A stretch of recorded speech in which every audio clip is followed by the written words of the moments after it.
Assalamualaikum warahmatullahi wabarakatuh. Perkenalkan, nama saya Indah Mafiro.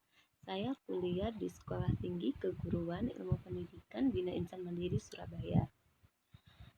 Program Studi Pendidikan Matematika semester 3. Nah, di video kali ini saya akan memenuhi tugas mata kuliah Pembelajaran Inovatif Umum, di mana tugasnya itu saya akan menjelaskan model pembelajaran Think Pair Share, yaitu biasa kita sebut TPS. Nah, pembelajaran Think Pair Share sendiri jika diterjemahkan ke dalam bahasa Indonesia yang artinya think berpikir, pair berpasangan, dan share berbagi. Nah, pengertian pembelajaran Think Pair Share sendiri yaitu merupakan jenis pembelajaran kooperatif yang dirancang untuk mempengaruhi pola interaksi siswa. Apa sih maksud dari mempengaruhi pola interaksi siswa itu? Nah, di situ siswa pastinya akan terdorong ke dalam alur interaksi dan komunikasi kan, di mana siswa memiliki kesempatan untuk berinteraksi atau saling berpikir dan membantu temannya atau membantu satu dengan yang lain untuk mengatasi masalah dalam materi pelajaran tersebut. Nah, itu adalah pengertian dari Think Pair Share atau TPS. Nah, yang kedua yaitu saya akan menjelaskan tentang karakteristik Think Pair Share itu sendiri. Karakteristik atau ciri utama pada model pembelajaran TPS ini ada 3, yaitu yang pertama think, berpikir secara individual. Maksud dari karakteristik berpikir ini contohnya itu seperti apa? Nah, ketika kita sedang mendengarkan guru berbicara, pasti siswa akan berpikir apa? Berpikir mengenai materi pelajaran tersebut. Contohnya, ketika guru menjelaskan tentang materi bilangan bulat. Guru menjelaskan tentang materi bilangan bulat adalah bilangan yang terdiri dari bilangan bulat positif dan bilangan bulat negatif. Nah, di situ kan siswa pasti berpikir, apa saja sih bilangan bulat positif? Bilangan bulat positif itu apa sih? Apa saja sih bilangan bulat negatif itu? Nah, di situ siswa akan berpikir secara individu mengenai materi yang sedang disampaikan oleh guru. Untuk yang kedua yaitu pair atau berpasangan. Nah, ciri karakteristik ini siswa akan berpasangan atau membentuk kelompok yang terdiri dari 2 orang. Nah, fungsinya apa? Fungsinya ada di karakteristik 3, yaitu share berbagi. Ketika siswa kan sudah berpasangan tuh. Nah, di share ini, di karakteristik share ini atau berbagi ini, siswa akan berbagi apa? Berbagi tentang materi pelajaran tadi, tentang materi bilangan bulat tadi ya contohnya. Tentang materi bilangan bulat tadi kan setiap anak kan pasti berbeda pendapat sih. Ya, mereka akan saling interaksi mengenai jawaban mereka masing-masing, saling berbagi mengenai jawaban mereka masing-masing. Maaf ya. Nah, untuk yang ketiga saya akan menjelaskan tentang sintaks atau langkah-langkah dari pembelajaran TPS, Think Pair Share. Yang tahap pertama, ada berapa tahap ini? Ada 5. Yang pertama tahap pendahuluan. Di dalam tahap pendahuluan ini, yang pertama dilakukan, guru akan membuka kegiatan belajar dengan berdoa. Setelah berdoa, yang B, guru memotivasi siswa, di mana guru akan memberi semangat siswa terlebih dahulu sebelum memulai pelajaran, memberi semangat supaya siswa itu tidak merasa bosan lah, merasa semangat juga ya. Untuk yang C, guru menjelaskan tujuan pelajaran yang akan dicapai. Jadi sebelum guru menjelaskan pelajaran, guru itu menjelaskan tujuan atau menjelaskan materi memberitahu materi yang akan disampaikan. Yang D, guru memberikan persepsi mengenai materi yang disampaikan. Yang E, guru menyampaikan isi materi. Dan di tahap yang kedua yaitu tahap think, di mana guru menggali pengetahuan awal siswa melalui kegiatan demonstrasi. Maksudnya, guru kan tadi kan di tahap pendahuluan guru sudah menjelaskan tentang isi penyampaian materi kan.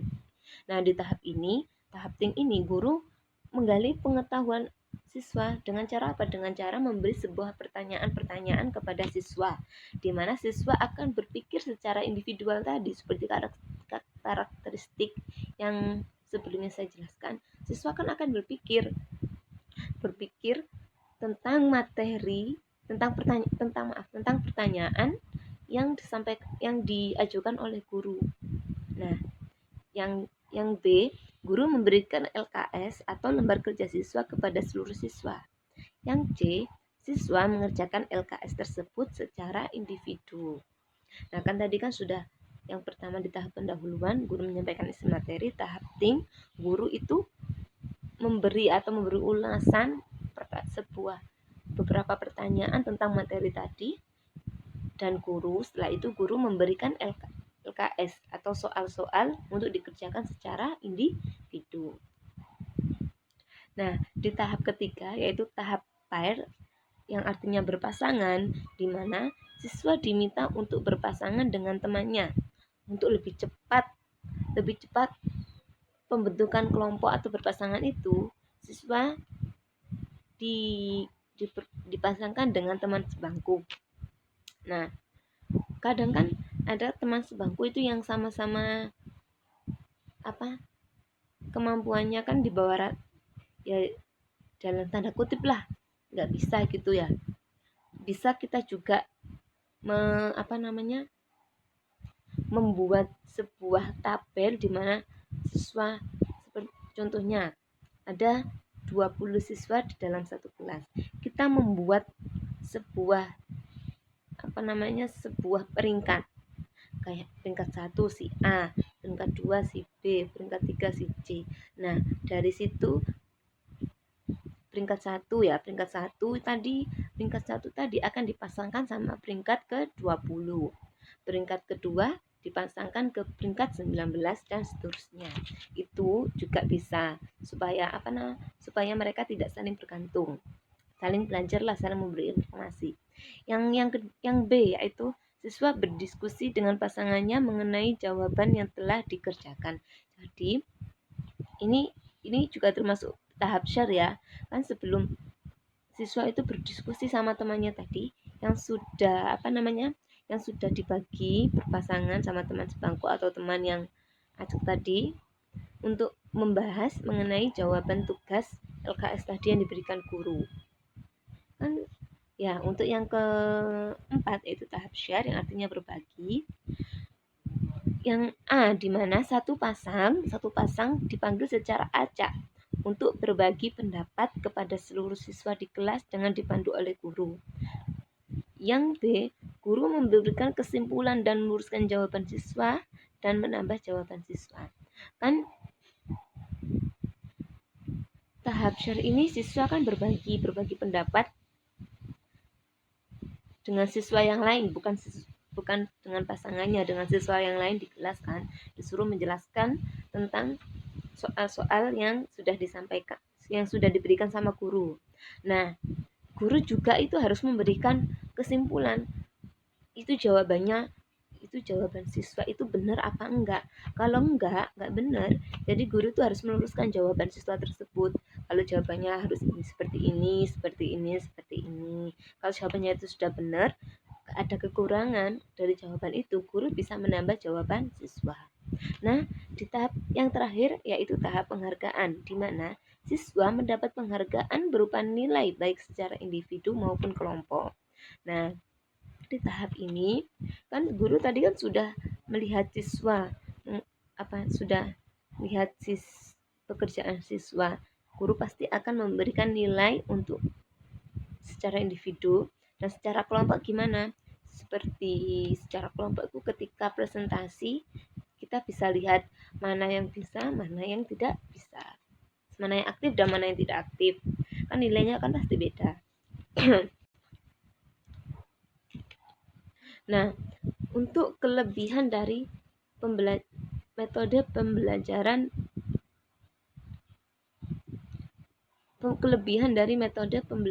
think Pressure sendiri yaitu peserta didik bisa lebih proaktif dalam aktivitas pembelajaran.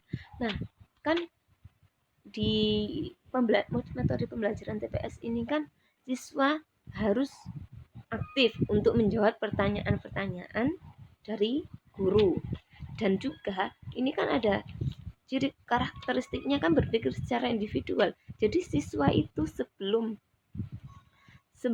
ketika diajukan pertanyaan, siswa itu harus berpikir, harus bisa menjawab. Dan juga siswa itu kan di tahap berpasangan atau pair itu, siswa kan harus saling berbagi pendapat kan. Nah, itu. Yang kedua yaitu rasa tanggung jawab siswa bisa terbangun seperti saat menjawab dan mengutarakan sebuah pertanyaan seperti saya sudah jelaskan tadi. Yang ketiga, hubungan antar siswa bisa terbangun. Maksud dari hubungan antar siswa bisa terbangun itu, jadi siswa yang semulanya tuh dia tuh diam saja dalam kegiatan pembelajaran itu, nah siswa itu akan apa ya? Akan punya kemauan untuk bisa berinteraksi antar siswa tadi. Oh, masa sih si A bisa menjawab pertanyaan ini, saya kan kelompok sama si A, masa si A saja yang bisa menjawab, saya juga harus bisa, seperti itu. Nah, untuk yang keempat yaitu cepat dalam membuat grup belajar karena hanya terdiri dari 2 siswa atau berpasangan. Itu kan lebih cepat kan dari ketika pembagian kelompok itu secara berpasangan. Yang kelima, rasa percaya diri siswa terbangun karena mereka dilatih berbicara di depan kelas. Nah, yang kelima ini kan kelebihannya kan di tahap share, di mana share yang saya jelaskan tadi, share yaitu guru satu pasang dipanggil secara acak untuk berbagi pendapat kepada seluruh siswa di kelas. Ya, itu adalah tadi kelebihan dari dari metode pembelajaran think and share. Nah, selain ada kelebihan metode pembelajaran ini juga ada kekurangan. Apa sih kekurangan metode pembelajaran think and share itu sendiri? Yaitu dimana yang pertama, guru memerlukan fokus yang ekstra karena grup belajar sangat banyak. Nah, di metode pembelajaran ini kan siswa berpasangan kan harus terdiri dari 2 siswa. Seumpama di satu kelas itu ada 40 siswa.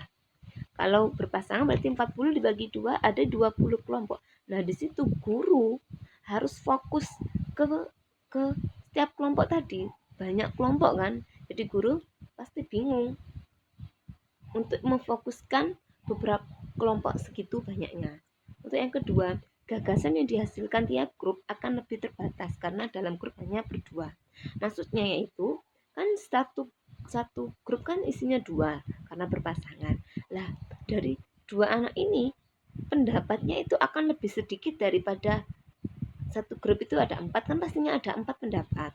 Sedangkan ini kan hanya ada 2, berarti gagasan atau pendapat yang dihasilkan tiap grup itu hanya sedikit, terbatas lah.